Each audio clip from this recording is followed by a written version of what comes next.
अगर आप भी असिस्टेंट प्रोफेसर बनना चाहते हो तो आपको इसके बारे में पता होना चाहिए, आखिर नेट और सेट में अंतर क्या और किससे आपको जो है जल्दी नौकरी मिल सकती है। तो चलिए इस छोटी सी वीडियो में जानेंगे कि आपको नेट की तरफ ज़्यादा फोकस करना चाहिए या फिर आपको सेट की तरफ, क्योंकि दोनों ही आपके सामने है। तो hello guys, welcome back to my YouTube channel EN learner. So आप सब अच्छे होंगे। अगर कोई नया है तो आप सभी चैनल को सब्सक्राइब कर लेना, क्योंकि इन दोनों की कहानी यहीं से तैयार होकर आपकी जो है कंप्लीट हो सकती है। तो चलिए शुरू करते हैं।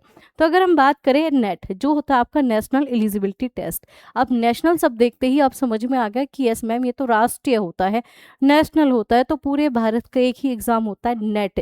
चाहे आप कहीं से भी हो, दिल्ली से हो, यूपी से हो, बंगाल से हो, बिहार से हो, कहीं से भी हो, लेकिन आप क्या कर सकते हो मैम, हम दे सकते हैं नेशनल एलिजिबिलिटी टेस्ट, हम नेट का पेपर दे सकते हैं, क्योंकि ये राष्ट्रीय है, पूरे भारत में एक एग्जाम आपका होता है।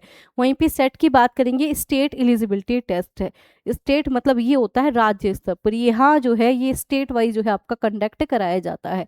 अब मैम ये जो नेट है इसके द्वारा होता है ये आपका एनटीए, और एनटीए बताने की जरूरत नहीं है आज के टाइम पे क्या क्या हो रहा है। एनटीए वही एजेंसी है जो आपका नीट का एग्जाम कराती है। अब मैम ये तो समझ में आ गया ये एनटीए कराती है, आपका सेट कौन कराता है।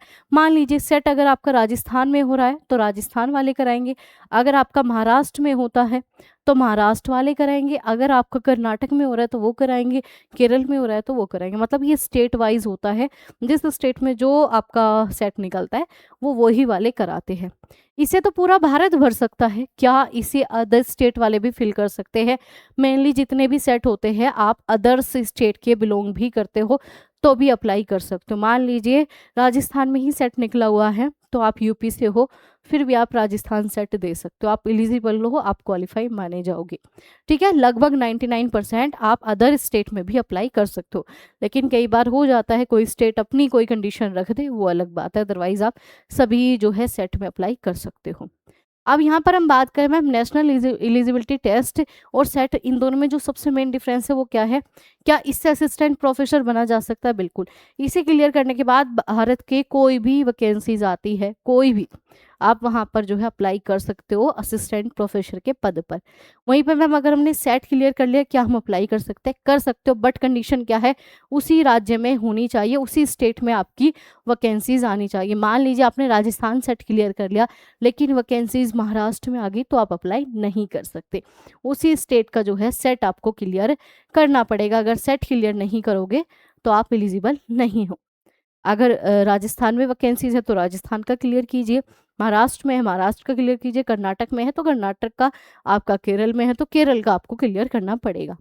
दूसरी बात मैम, असिस्टेंट प्रोफेसर तो बना जा सकता है। मैम एक होती है हमारी फेलोशिप, ठीक है, जीआरएफ। ठीक है, क्या जीआरएफ जो है इसमें मिलता है? क्या इसमें आपका जीआरएफ मिलता है? ठीक है, तो इसमें जो है आपका जीआरएफ मिलता है। ठीक है, लगभग आपको पर मंथ जो है 40 प्लस जो है, मतलब 40,000, मतलब 40,000 प्लस जो है आपको यहाँ पर फेलोशिप दी जाती है अगर आपका क्या हो जाता है, जीआरएफ क्लियर हो जाता है। इसमें एक जीआरएफ की कैटेगरी, इसमें टोटल 3 कैटेगरी होती है। एक होता है आपका नेट, जिसके लिए आप एलिजिबल हो जाते हो असिस्टेंट प्रोफेसर। सेकंड होता है आपका जीआरएफ, जिससे आप एलिजिबल हो जाते हो, फेलोशिप मिलती है पर मंथ आपकी 40,000। थर्ड जो होता है आपका, वो होता है आपका पीएचडी ओनली, इसमें सिर्फ आप पीएचडी कर सकते हो। ठीक है, और कुछ आपको यहाँ पर मिलता नहीं है, मतलब कोई फेलोशिप स्कॉलरशिप टाइप का कुछ नहीं मिलता। तो ये जो है 40,000 पर मिल जाते हैं आपको 1000 जीआरएफ में, बट इसमें ठीक है जीआरएफ होता ही नहीं है, स्टेट में आपका जीआरएफ नहीं होता, सिर्फ जो है आपका जिस तरीके से नेट मतलब असिस्टेंट प्रोफेसर के लिए, ऐसे ही आपका यहाँ पर होता है।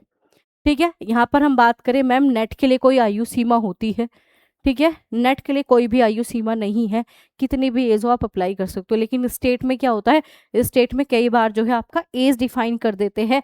अब वो एज का जो रूल है वो कौन बताएगा? वो आपकी स्टेट बताएंगे। हर एक स्टेट का अलग अलग रूल कंडीशन होती है, वो अलग बात होती है। ठीक है, लगभग वहाँ पे भी काफ़ी स्टूडेंट अप्लाई कर लेते हैं, एज काफ़ी रखते हैं, क्योंकि असिस्टेंट प्रोफेसर छोटी एज में नहीं होता। ऑलरेडी आपको पता है हायर एजुकेशन है तो हाईएस्ट जो है एज भी यहाँ पर रखी जाती है, कोई दिक्कत नहीं होती है एज में तो। लेकिन हाँ, लेकिन वहाँ पे लिमिट है, यहाँ पर लिमिट नहीं है, एज लिमिट नहीं है यहाँ पर, कितनी एज में आप भर सकते हो, 75 साल के हो तो भी। क्योंकि आपने हमारा चैनल देखा होगा, 72 ईयर के स्टूडेंट ने जो है ऑलरेडी यूजीसी नेट क्लियर किया है। तो आप भी अगर गाइडेंस लेना चाहते हो तो गाइडेंस बैच आपका उपलब्ध है सिर्फ 499 रुपये में। ठीक है, चाहे आपको नेट की तैयारी कर रहे हो, सेट, दोनों के लिए उसमें प्रॉपर गाइड किया जाएगा। तो एक पिज़्ज़ा नहीं आता, उसमें आपका गाइडेंस बैच है और उसका रिजल्ट आप इस चैनल पर चेक भी कर सकते हो।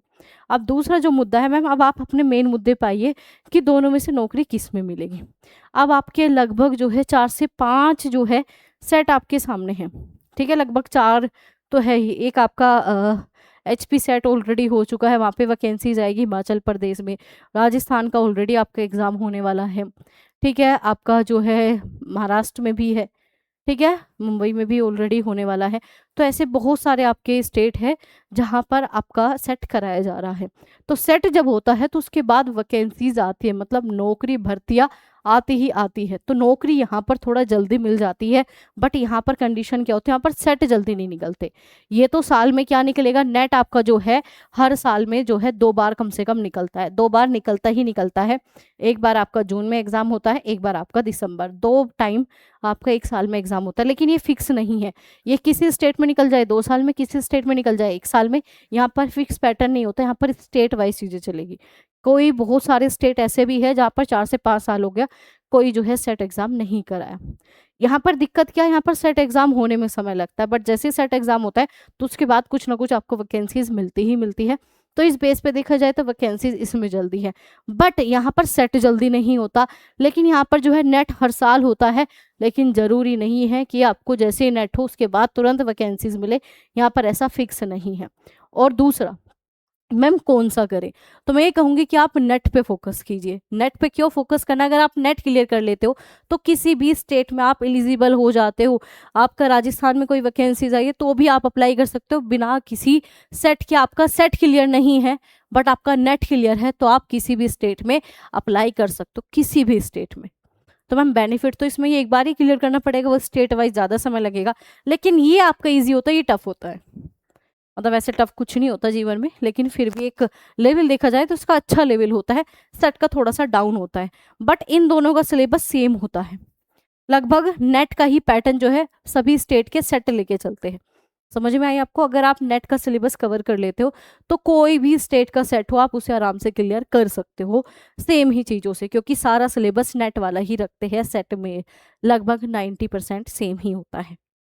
ठीक है, अब आपको ये चीज़ें समझ में आई। लेकिन अब सबसे बड़ा डाउट है, ठीक है मैम आपने कह दिया नेट पे फोकस हमें करना है, क्योंकि हम क्या कर लेंगे बाकी सब स्टेट में अप्लाई कर सकते हैं। बट आपको मैं एक चीज़ और बता दूं, जब आप नेट की तैयारी करोगे, अभी बताया आप किसी भी स्टेट का सेट क्लियर कर सकते हो, किसी भी स्टेट का। तो मैं ये कहूँगी कि आपको दोनों पे ही फोकस करना है। दोनों पे फोकस करने का बेनिफिट ये रहेगा, क्योंकि कई बार होता है अगर आपका बाई चांस ये पास ना हो वो पास हो गया और तुरंत वैकेंसीज आई उसमें आप सिलेक्ट हो गए, कई बार ऐसा होता है कि ये पास ना हो और ये पास हो गया, ये पास हो गया, तो मजे ही मजे, किसी भी स्टेट में आप अप्लाई कर सकते हो। तो नेट तो आपका मेन टारगेट होना चाहिए कि मुझे नेट क्लियर करना है, बट आपको जो है सेट के भी सारे फॉर्म भरने हैं। किसी भी स्टेट में जो है सेट आ रहा है आपको उस पर अप्लाई करना ही पड़ेगा। अगर आप अप्लाई नहीं करोगे काम आप लोगों का नहीं चलेगा। अब आप कहोगे मैम आपने ऐसा क्यों कहा, क्योंकि वैकेंसीज है, नेट से पूरे भारत में अप्लाई कर सकते हो, सेट से आप स्टेट में अप्लाई कर सकते हो, इसलिए दोनों ही जरूरी है। दोनों जरूरी इसलिए क्योंकि सेम सिलेबस है, एक पढ़ोगे ऑलरेडी वो कवर हो जाएगा। तो इतने सारे स्टूडेंट ने नेट करते करते सेट क्लियर किया हुआ है तो उसके लिए कुछ भी एक्स्ट्रा नहीं पढ़ना होता।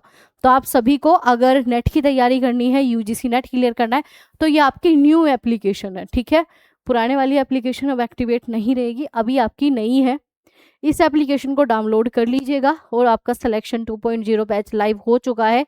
ठीक है, बहुत दिनों से लाइव नहीं था, इस वजह से नहीं था क्योंकि नई एप्लीकेशन आपकी आ रही है, तो अब आप जाकर बैच परचेज कर सकते हो और बहुत ही कम प्राइस में आपको सारी चीज़ें यहाँ पर मिल जाती है।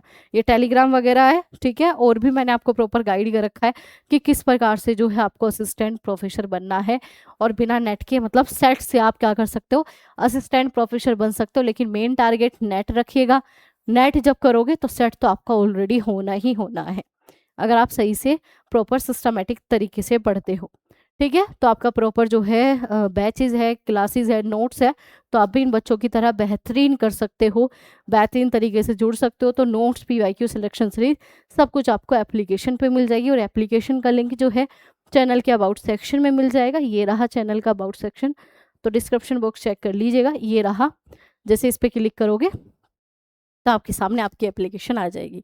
तो यही है अब हमारी न्यू एप्लीकेशन और न्यू जर्नी के साथ अब आपको जो अपने नेट को क्लियर करना है उसके साथ सेट आपको करना ही करना है, वो आपका आराम से हो जाएगा। तो अपना ध्यान रखिए। आप चाहते हो किसी पर्टिकुलर टॉपिक के ऊपर वीडियो लाना तो कमेंट बॉक्स में बता देना।